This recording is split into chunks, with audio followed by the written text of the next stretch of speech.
The opinions, viewpoints, and beliefs presented on this program do not necessarily reflect those of the management, the affiliates and broadcast partners, or the sponsors. Listener discretion is advised.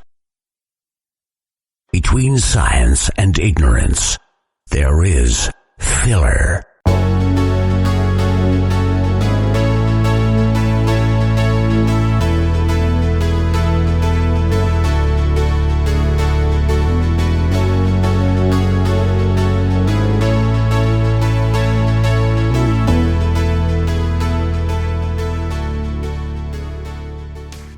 And I want to welcome everyone to another edition of Scarefest TV Plus.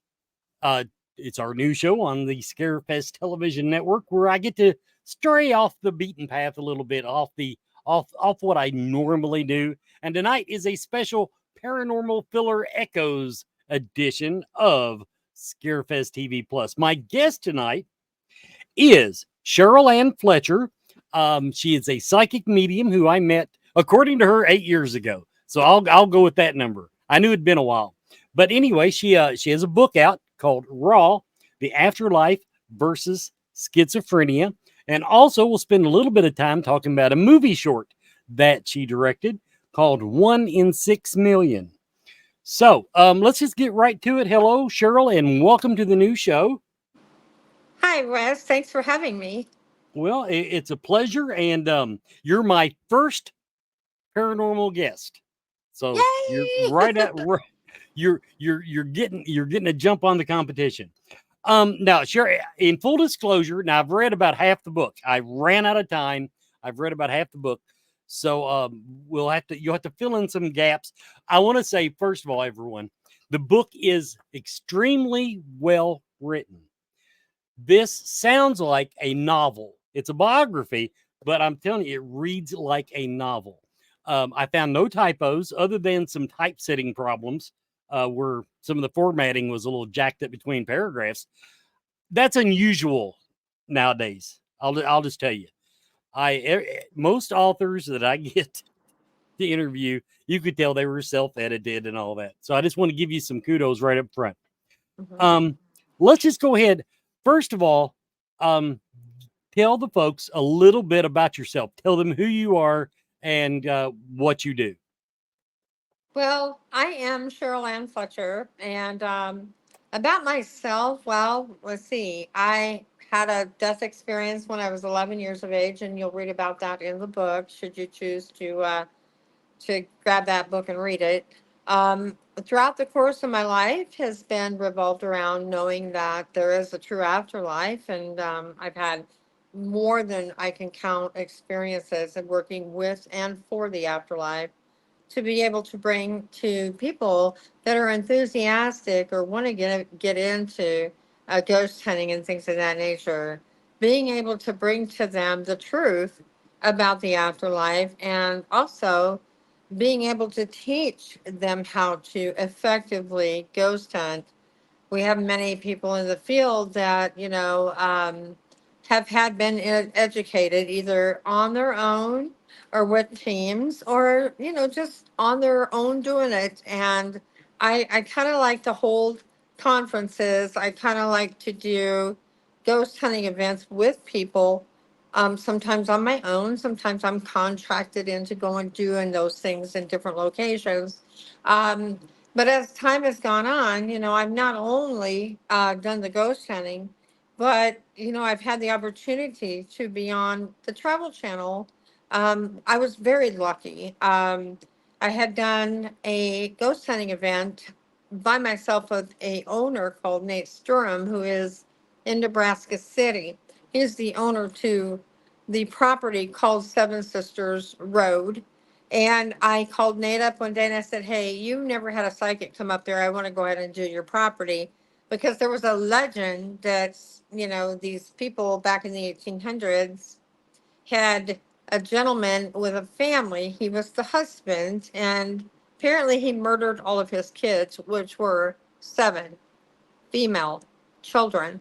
And how he supposedly did it on the road. He hung them up, pretty much hung all the children on the road so that people could drive by and see the mass murder. But as legend had it, they said that's pretty much what it was. But I went up there and I was fortunate to prove it different. So that landed me on the Travel Channel along with many people because they were looking for, people throughout the United States that had a story to tell and a legitimate one. So I just happened to be with Nate on that story. So I've done Travel Channel. And then I went into radio, and I was on radio for 5 years through a great company here in Lincoln, Nebraska, Kix 96.9, where I was fortunate to be able to read people over the air. So I had to be creditable because I was doing it right on the air. So I did that for a long time, and then they did a program change. Then I went into the fact that, hey, you know what? I had been stewing for years about what if I put put a book out there that kind of told the story of my life, but also gave raw account to what I've been through and throughout my life and how I ended up being in this whole situation of my life. And then after I did the book, I decided, you know what, I'm not done because I'm gonna live until I die. So I decided to go ahead and give it a whirl. And even though it was a first time run, never done it before, I tell you what, how I came up with the original idea of doing this movie was I chose to give my characters only a couple of lines. This has never been done, Wes. I only gave them a couple of lines and I said, now you make it your personality. You bring out who you can create from your character, and we're going to roll with it. And you know that each person that I selected for this movie did a bang up job. They've never acted before. They've never had somebody just say, okay, this is how I want it.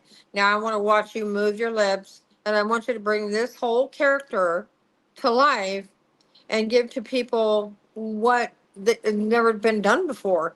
So we actually filmed this movie in 72 hours at a location in Nebraska City, Nebraska. So currently what I'm doing in life is I'm holding a lot of parties in my home, paint sip parties, gallery reads. I've had I had a camp out, a women's all female camp out here on my deck. So I'm just all over the place. I figure, I just turned 64 and I wasn't gonna sit down. So this winter I'm gonna be doing a sequel to that movie. Yes, that's my up and coming deal. So that's about Uh, me. I'm at chapter 16 to give you an idea how far along I am. So you I think you understate your childhood, some of the things you had to go through. You really had a lot going on there, and I'm not going to spoil the book for everybody. Now I am Right. curious though because it hasn't been revealed in the part that I've read. The title, the Afterlife and Schizophrenia. Oh, let Okay, me go. You know what? I love a good challenge about the title. Let me tell you something, Wes. Probably 10 years or more ago, hmm well, yeah, it's been a little longer. I used to do foster care back in the day, and I had one of my boys, which I had 9 boys in my house, and one of my boys was in counseling, and he went to his counselor one day, and he said, "You know what? My foster mom is she's a schizo." And he said, "Really?" He said, "So maybe we better talk to her." So I went in, and what Tony was trying to say was, my foster mom's psychic. But he said the wrong, yeah. So said the wrong word. Well, okay, so, here I am. I'm getting challenged every day of my life. So I thought, ooh, this is going to cook. I'm going to go up against a counselor, a psychologist with me being, schizo. So anyway, I get in there and the doctor talks to Tony and then he asks Tony to leave and I go off and I asked him, I said, what can I do for you? And he says, well, I have a little concern, Mrs. Fletcher. You know, your foster son is kind of giving me the idea that you might need to have some counseling and, you know, tests and blah blah blah to make sure you're not schizo. And I said, excuse me? He said, well, how he described it is that you can see, hear, feel, and you can talk to the dead. And he said, you know, maybe we need to, this is where it began. This is truly where it began, where I went into the idea that I'm tired of big pharma. This is where it started. So he asked me, he said, do you think we need to do some counseling? And I said, Dr. S, and I can't say his name, but I said, sir, I'm sorry, I will not be doing any type of counseling. He said, well, you know, to have foster care, you may need to have a little bit of an evaluation. And I said, let me evaluate you right quick. I started telling him about his life, what things he went through in his life, and how he got to where he was at the time in his life, and what he could expect. And he asked me, he stood up and he said, you know, Miss Fletcher, I think you need to leave. And I said, okay. Never once did I hear back from him. Never once did I get any flack for that. Never once did I hear anything from that. So that's where it began, Wes, where I sat down and I said, you know what? When it comes to schizophrenia and the afterlife, people, big pharma, and psychologists want to give you a pill, take the red pill or the blue pill, and shut those voices down because they're all in your head, and you can't be talking to the afterlife. You can't be, because they can't see it, they can't hear it. We're nuts. People like myself, we're nuts. So I said, you know what?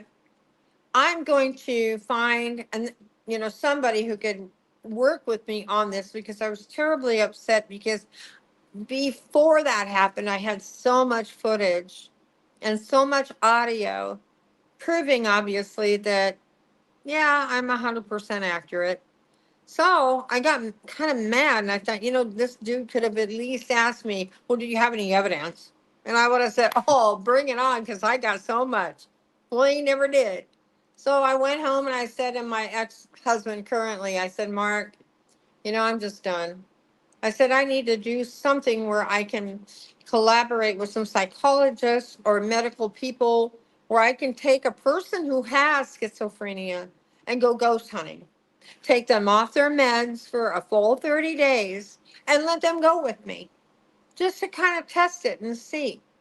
So I did exactly that. And I have medical records on it and a evaluation on one particular person I was allowed to do that with.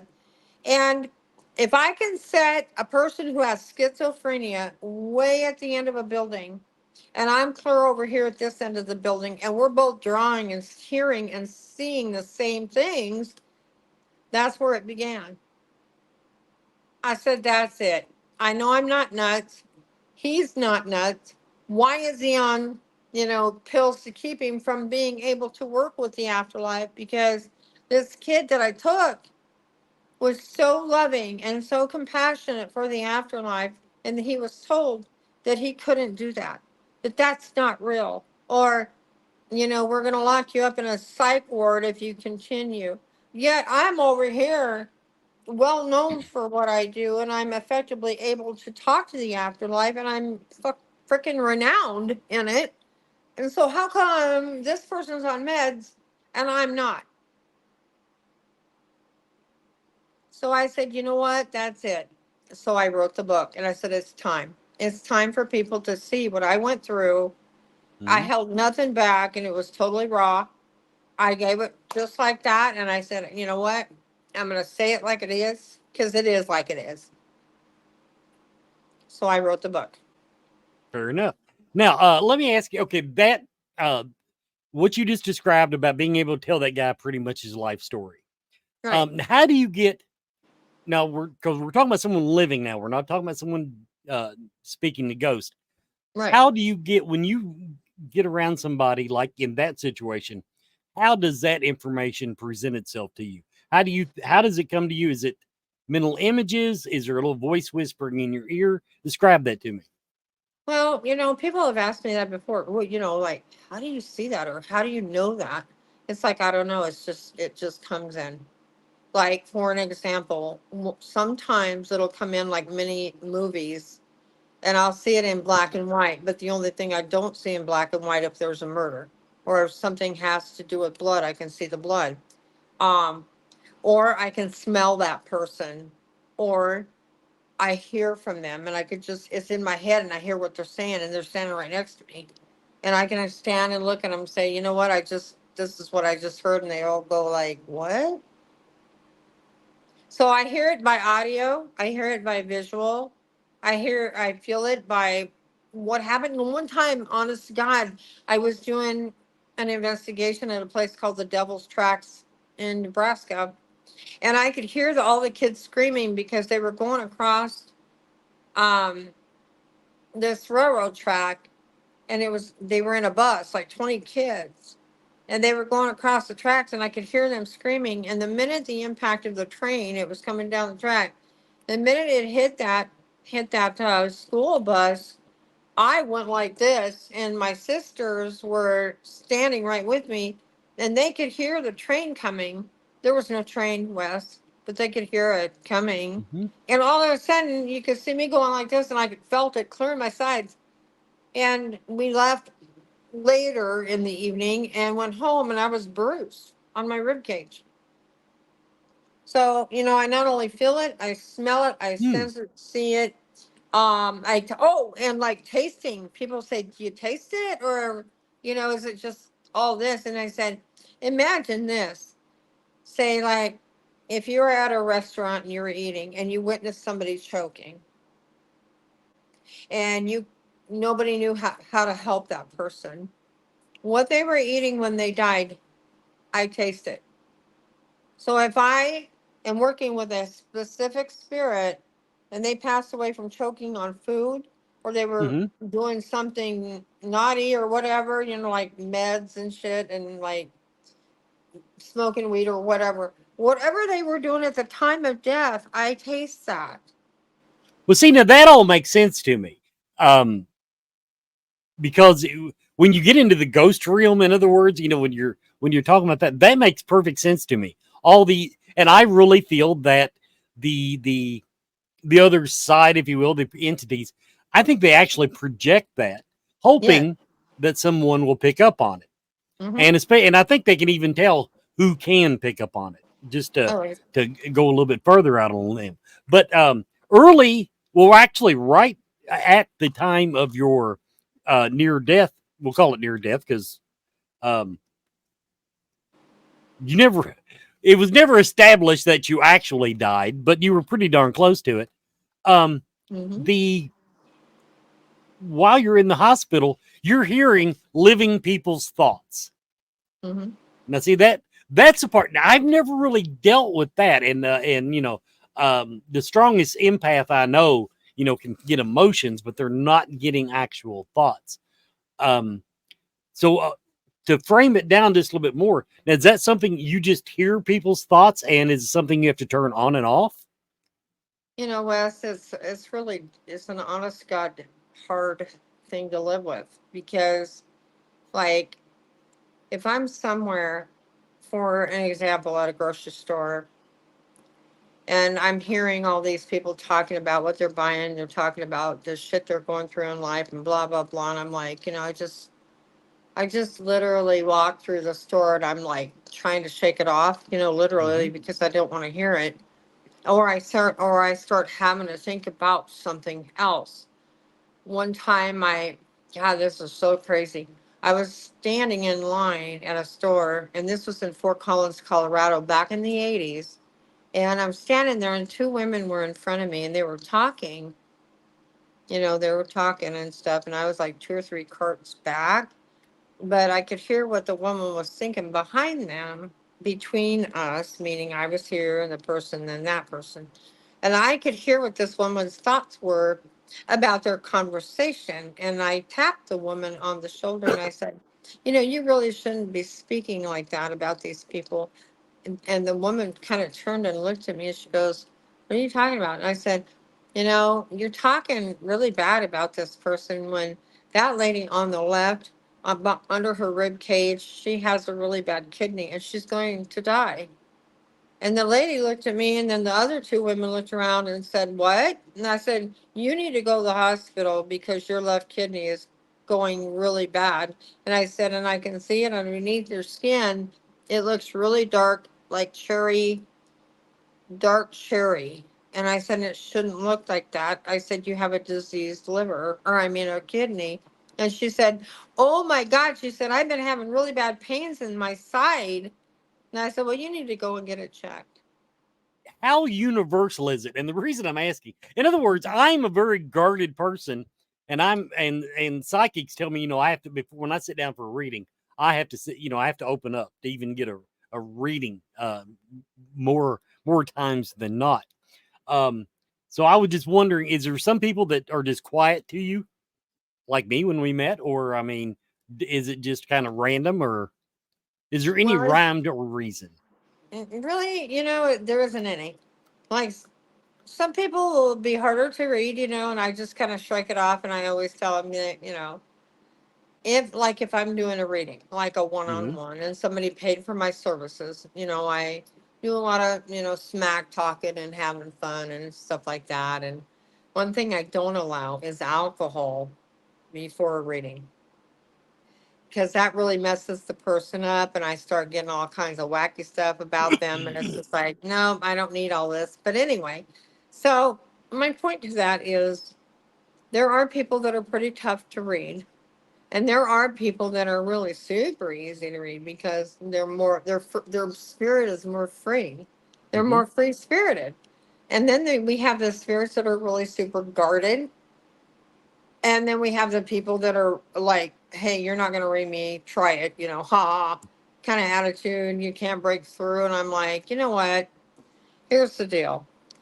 With myself, I have learned to read everybody. It just takes the right wordage, it takes the right compassion for that person, and to be able to go into a reading with love, because a lot of people don't like or having trouble with love because their hearts have been broken so much, or they've been belittled or berated. So, I go in compassionately, and, eventually things start happening, and my brain starts looking, I mean, I seeing right into them. And the minute I start seeing right into somebody, then I start coming out with the easier stuff. So it doesn't jerk somebody so bad that it scares the living crap out of them, because I've had people say to me, I gotta go, you scare me too much, man, because you're too spot on.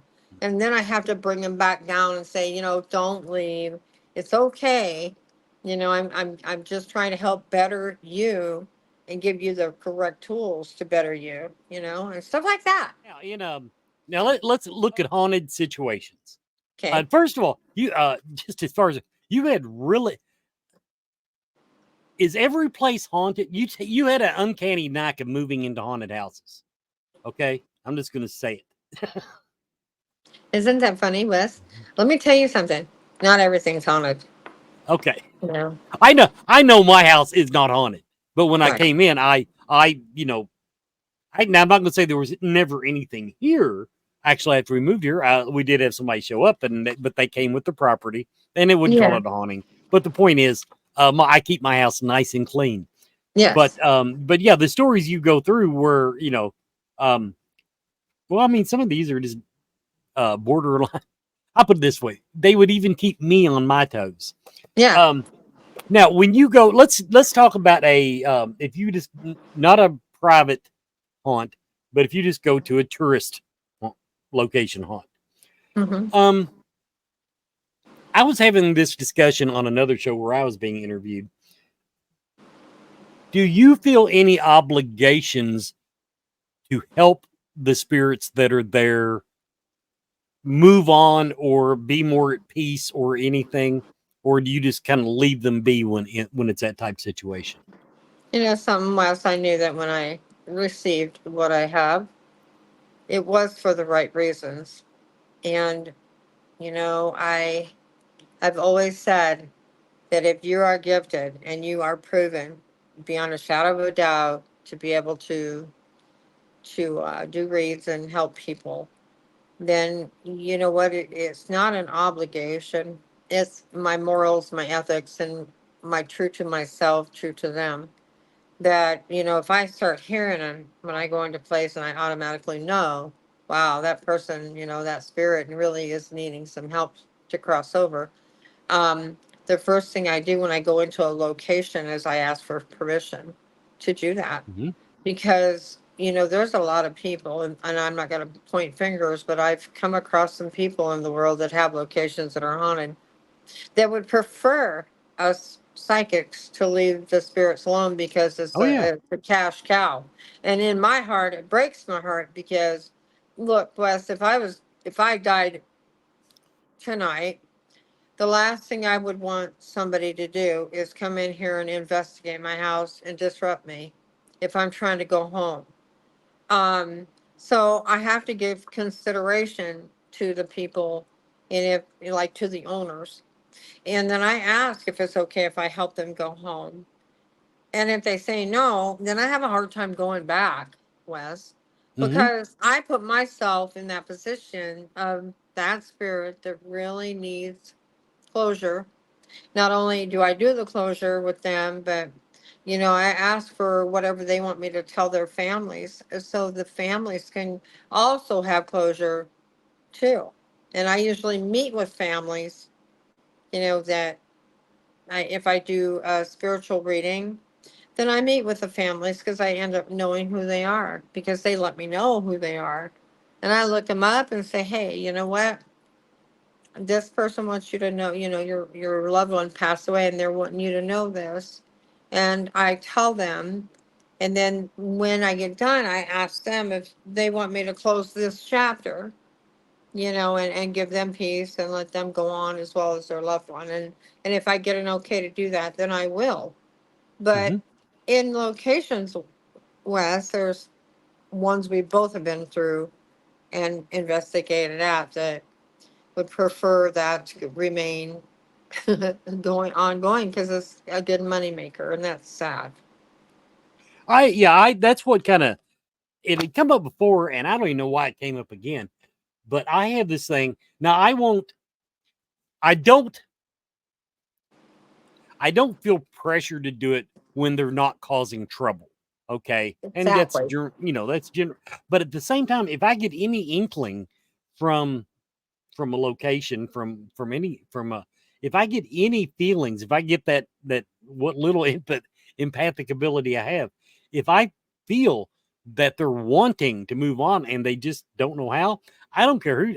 Now I don't have to do a big public prayer session. In other words, the owners won't know that I'm doing it, but Right. that is absolutely something that I feel. Now I use the word obligation. It's the same Yeah. thing as you said. It is to me, it's a moral obligation Yes. because I wouldn't keep someone trapped in my basement. So why should I let you keep them trapped in your Yeah. hospital, Exactly. school, whatever? Now I do want to, this part I know nothing about. Everyone, I know nothing about. I was reading the book cover. Now, some of the odd things that you speak about, paranormal murder cases. I'm sure that's I think I somewhere in your book I was kind of skimming through it, and I think you actually do try to help on some investigations. Correct? Absolutely. In fact, I think there are two stories that are my most prominent ones that I speak about in guest speaking. Is about 20 years ago. There was a guy, his name was Bobby, and it resonated with me because my son, his name is Robert or Bobby. And what had happened was this was like way east in Nebraska up toward Wyoming. Um, this man had been missing for seven days. They had, in fact, thought he was shot during a hunting accident, or they thought he had wandered off, blah, blah, blah. And I got in the car with some of my foster kids and Mark, my ex husband, and Mark being my best advocate ever. I kept hearing about it on TV, and Mark grabbed me one day. He's like, you need to come in here and listen to this broadcast. This guy's missing and they can't find him. And I started watching it, and all of a sudden I'm like, Oh my God. Okay. So I told Mark the next day, I said, this weekend we gotta go find him. I said, he's talking to me. I need to find him. And Mark got me and Bob and Bob's friend, and we all drove from Lincoln, Nebraska to Alda, Nebraska, which is 2.5, 3 hours away. And I get there, and this is so weird. I'm telling you. Um, there was a whole bunch of cars, and I kept getting really sick. And I kept saying to Mark, I'm about to throw up. I'm going to throw up. It's just like right around the corner. And Mark knows that when that happens, I'm getting it all. I'm getting everything regarding what this person went through. And so I had to get sick. And then after I got sick, we drove to a lake. And Mark's like, is it here? And I said, yes, it's here. He's here. And so I get out of the cart and I tell Mark and Robert to stay in the cart because I knew they had it roped off, with yellow tape because they didn't know if it was a murder. So I said, screw that. So I went over the tape and I told Mark, I said, if they come after me and they think I'm nuts, tell them I want a purple straight jacket. And Mark started laughing. He said, okay. So I went up over this hill and I stood up on this hill and I looked down and here's this huge lake. And I'm like, oh my God, I could see his whole face. It was kind of like stretched out in the water. And I looked down at Mark and I said, he's in here. He's in here. But on the island in the middle, it was man-made lake. There was like 8 or 9 sheriffs and police, and they're dragging this thing and looking for him. And I'm like, he's right down there. They're not even near where he's at because under where he's at, Wes, is a bunch of trees. The only way that he would come up would be if they eradicated the trees. So I'm standing there looking at this guy and I could see his freaking legs twined up in these tree limbs. And I'm like, oh my God. I holler at Mark. I go, he's down there. He's really, really down there. So the police notice me yelling at Mark and they all look up at me and they're like, and I'm like, oh shit, I'm dead. So here they come. Here they come in a police car. And Mark stops them and he says, she's only here to help. Don't get mad at her. She crossed the line. Yeah, she's only here to help. Well, they finally let me get in the car with them. And Wes, I've never been in a police car in all my life. And I was scared shitless because there was no handles. And I'm like, oh my God, I can't even get out of here. So anyway, they take me down there and I walk down this island and there's a guy crouched down. He's got a dog and they're doing the dogs too, right? And I put my hand on him and he looks up at me like, because they all heard it on the radio. The psychic whack job is coming, to help out. And he looks up at me and he just gave me this really bad scowl. And I said, look, it's not about who found him. It's about finding him for the family.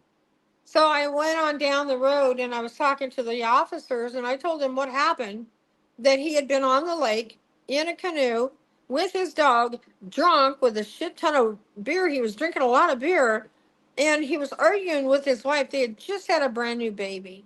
And she was mad at him for being on the lake. And he was like, I don't care. Trespassing. No, I don't care. Well, the dog got all rancy and jumpy and knocked him flipping the boat, clocked him right here, and he had a big gash right here from the boat, and it went down, and he drowned. But the dog, and nobody knew this, the dog grabbed his glasses and his hat and went back on the bank and waited for him. He never came up. So the police, I told them all this, and they were kind of like giggling, and all this shit, and all of a sudden I turn and I look and I said, and you, if you don't think everybody here knows you guys are having an affair, you're out of your mind. And they both looked at me, and all the police turned around and looked at them like, oh my God. And I said, you know what? Have a great day. And let me know how it goes later when you find him. I said, if you eradicate the trees that are in the water, his body will come up on the south bank tomorrow morning. And ironically, I'm in church. It's Easter the next day. And they called me and said I was right. See, I was interested in that because now I've never done anything to that level. I did actually, the best I ever did was predict a missing persons case that I wasn't even involved in, really. But we had a girl missing here in the county years ago, Yeah, I and remember. I was just getting into dowsing and stuff, and I was thinking I ought to get a map out and either pendulum douse or douse and break it down and tell them where to find her. I said no, I will go to jail, and so I held back because of it. You know something? That's the first thing that goes through my mind when I do a case is, am I going to be the suspect? And Yeah. I just tell him, look, this is where I was. I tell him right up the get go. Like one case I just did 2, 3 years ago, and Keith knows about this. Keith Ottersberg. Mm-hmm. We're really good friends, and down there they had a woman come missing. Her name was Sydney, and when she came up missing, I was telling all these people, wait a minute, this is not a one person job. This is a man and a woman. And we had known by television news that they had met up and in a casino. It was a date, and date went wrong. The girl ended up getting tied up, raped, strangulated, and dismembered.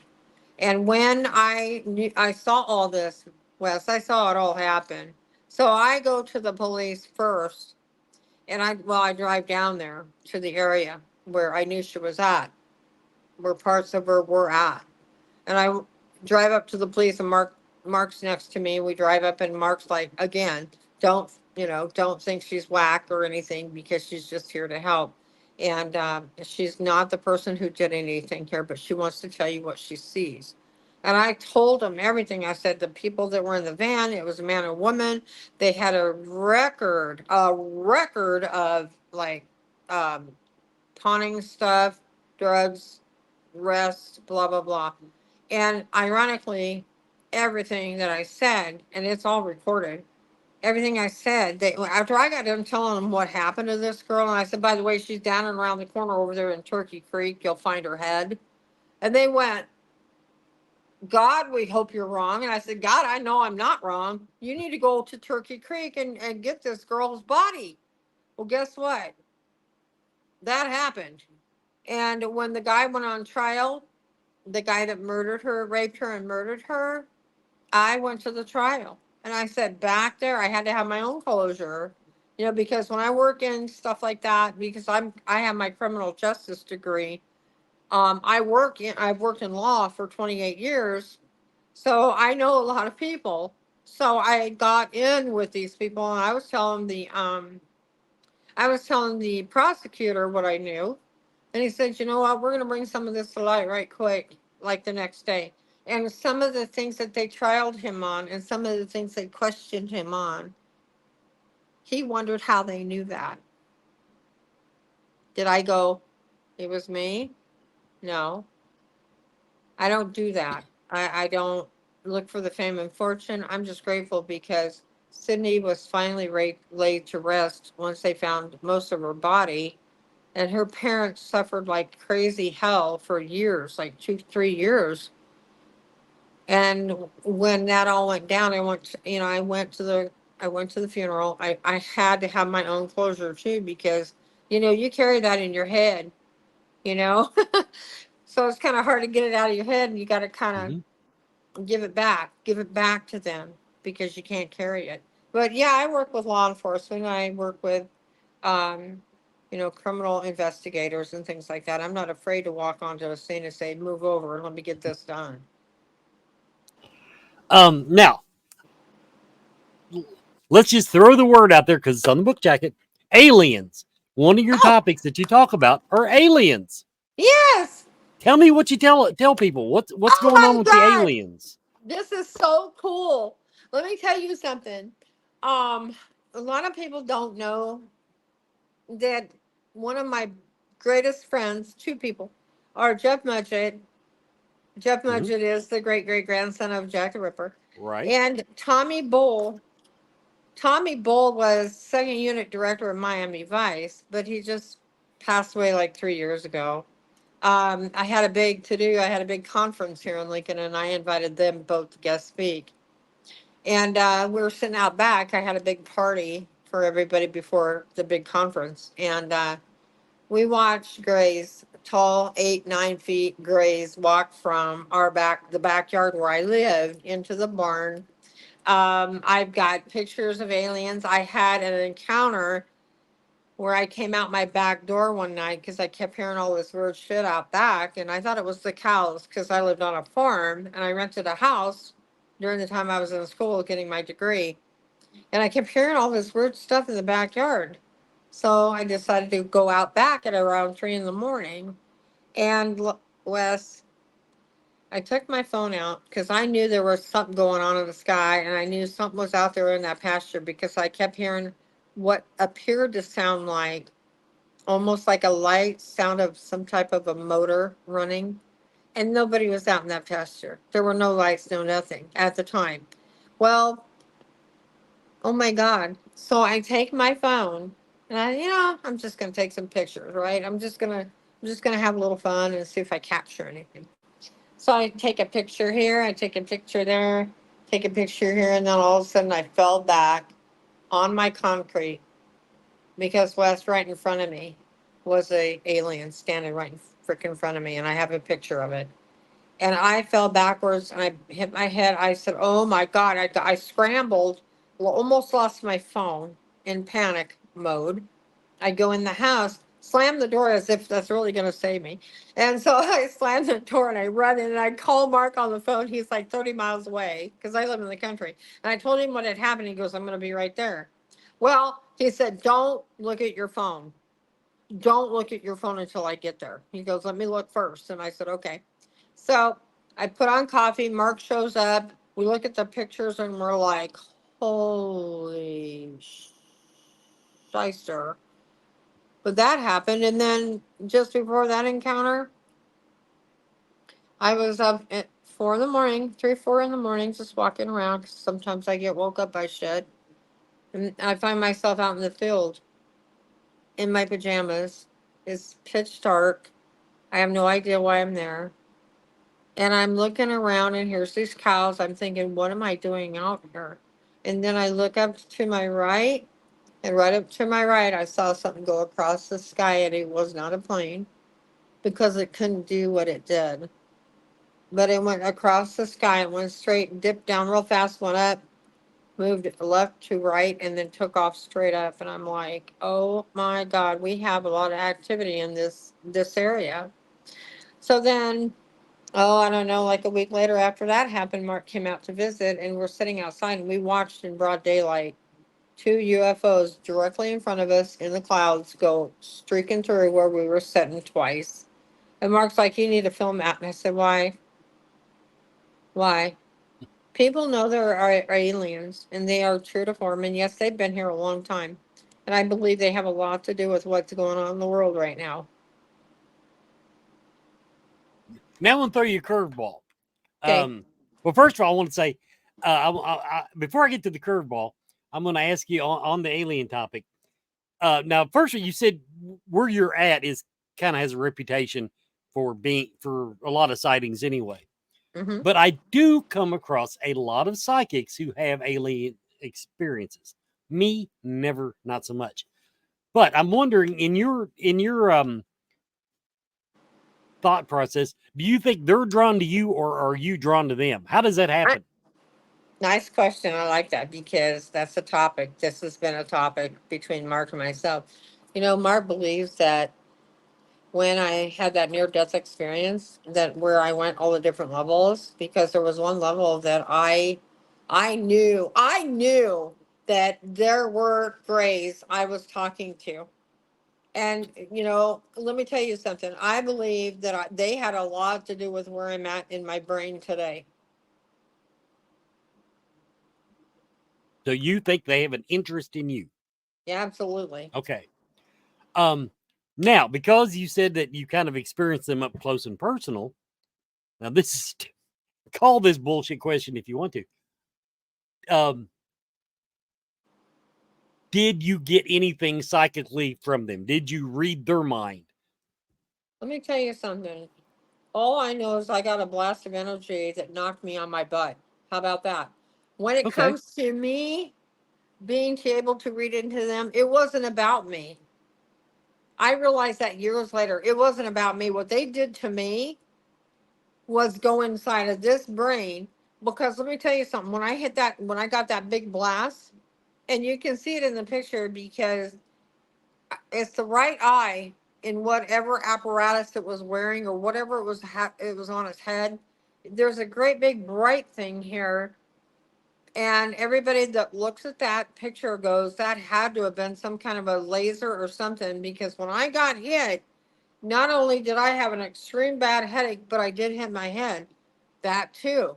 But it was instantaneous. Like, we've all had headaches with stress, but that headache was like 75,000 times harder. I hurt so bad that when I went in the house, I thought I was stroking. I really did. I thought something was terrible was happening to my brain. But no, they took an interest in me. And in that house, when I moved in, I knew it was something was wacky about it, because when I went up, I asked Russell, my landlord, I said, there's been death in here. He said, yeah, my mom and dad both died. And I said, there's also, you got some alien stuff going on out in that backyard. He goes, yeah, we've had mutilated cows.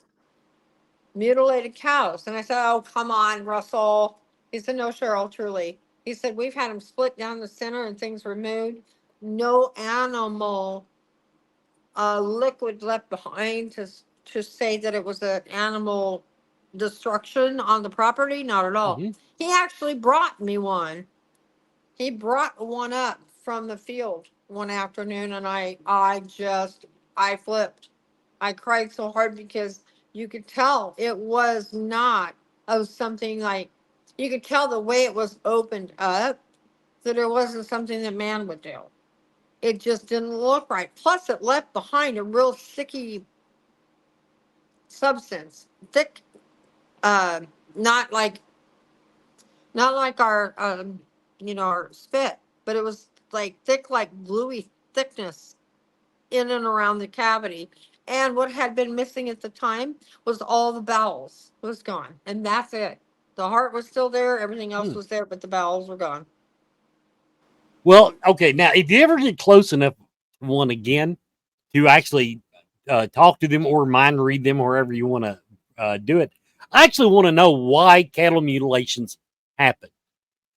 Because I would think they would only be interested in the dominant species, us Or or interested dolphins. in cats, because cats, if you do any type of medical, the our cats are more conformative to the human body. Huh. I don't know if you knew that, but I didn't Mark know told that. me I that. mean, Hmm. but Look that I up. do know. I know that we don't have four stomachs, so I Right. know that I know that cows are way off of the DNA chart.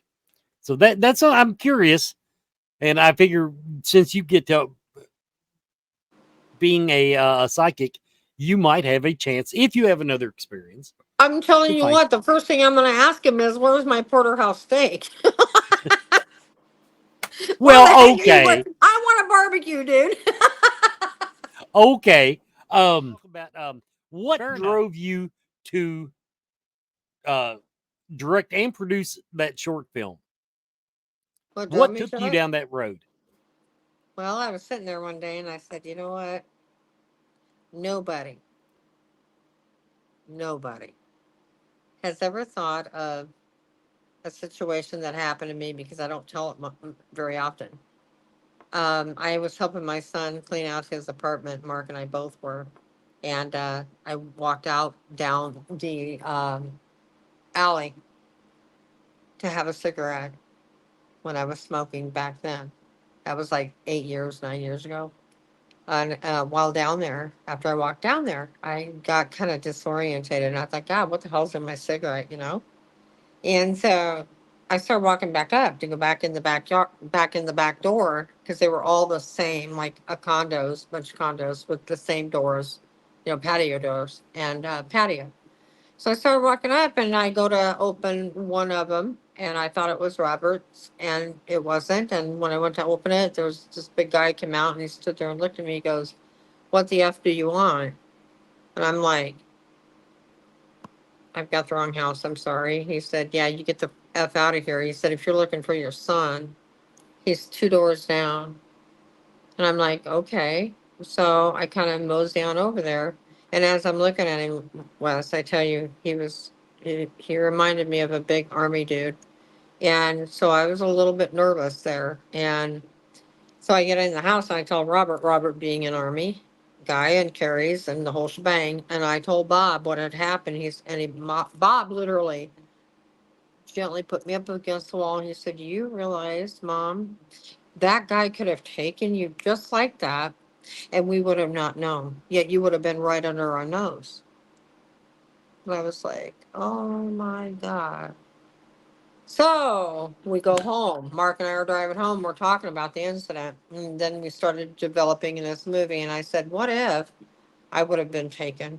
How could they have kept me in there without nobody knowing? And of course, my mind goes off on, well, they could have put me in, they would have had water in the tub. They would have had water in the sink, making it look normal. But guess what? They would have hid me in a hot water heater.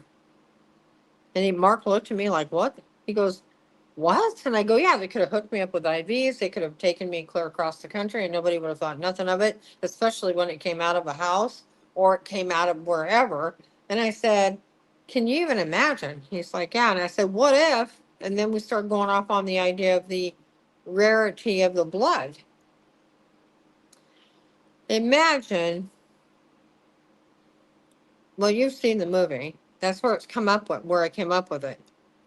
Nobody has ever had a movie where people were transported for this rare blood and being shipped out in a hot water heater because nobody's going to question a hot water heater coming out of a house or a building or anywhere else. Right. And then you can load them and you're gone. You're gone. Okay. Now I understand the theme of the movie, but what made Cheryl Anne Fletcher, psychic, decide my next project is to produce and direct a movie? Well, that had been on my mind.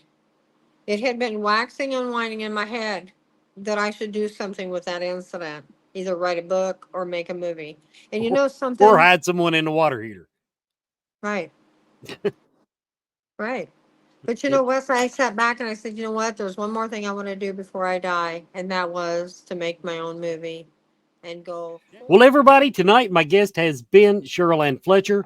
Her book, Raw, The Afterlife and Schizophrenia. I will include a link in the description. So when you're watching this video, you can just scroll down a little bit and check it out. It'll have a link to the book. And Cheryl, I want to thank you for joining me tonight and good luck with your endeavors.